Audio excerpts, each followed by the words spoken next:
శ్రీ పరమాత్మనే నమ. శ్రీమద్భగవద్గీత 9వ అధ్యాయము రాజవిద్య రాజగుహ్య యోగము 30వ శ్లోకం నుండి 34వ శ్లోకం వరకు భావసహితంగా.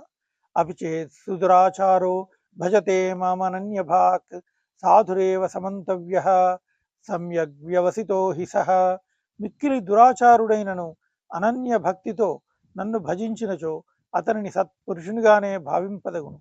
ఏలనన యథార్థముగా అతడు నిశ్చయబుద్ధి కలవాడు, అనగా పరమాత్ముని సేవించుటతో సమానమైనది మరి ఒకటి ఏదియును లేదని గట్టిగా నిశ్చయించుకొనినవాడు.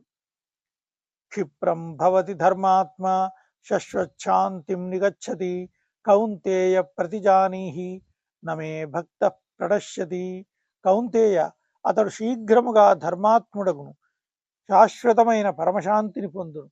నా భక్తుడెన్నడును నష్టమునకు ఉరికాడు అను విషయమును నిశ్చయముగా ఎరుంగుము.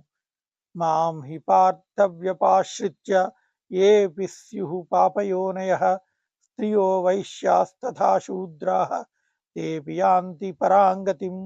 ఓ అర్జున, స్త్రీ వైశ్య శూద్రులను అట్లే చండాలాది పాప యోనిజులను నన్నే శరణు పొంది పరమగతినే పొందుదురు.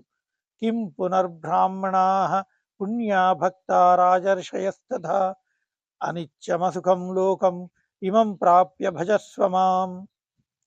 ఇక పుణ్యాత్ములైన బ్రాహ్మణులను రాజర్షులను భక్తులను నన్ను శరణు పొందినచో వారు పరమపదమును చేరుదురని చెప్పవలసిన పనియే లేదు. ఈ మానవ శరీరము క్షణభంగురము, సుఖరహితము అయినను దుర్లభము కనుక దీనిని పొంది నిరంతరము నన్నే భజింపు.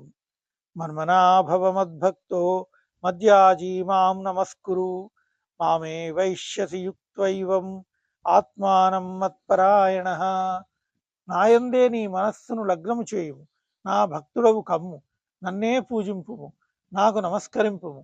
ఈ విధముగా ఆత్మను నాయందే నిలిపి మత్పరాయణుడవైనచో నీవు నన్నే పొందగలవు. ఓం తత్సదితి. శ్రీమద్భగవద్గీతాసూపనిషత్సు బ్రహ్మ విద్యాయాం యోగశాస్త్రే శ్రీకృష్ణార్జున సంవాదే రాజవిద్యా రాజగుహ్యయోగో నామ నవమోధ్యాయః. ఓం తత్సత్. సర్వే జనాః సుఖినో భవంతు.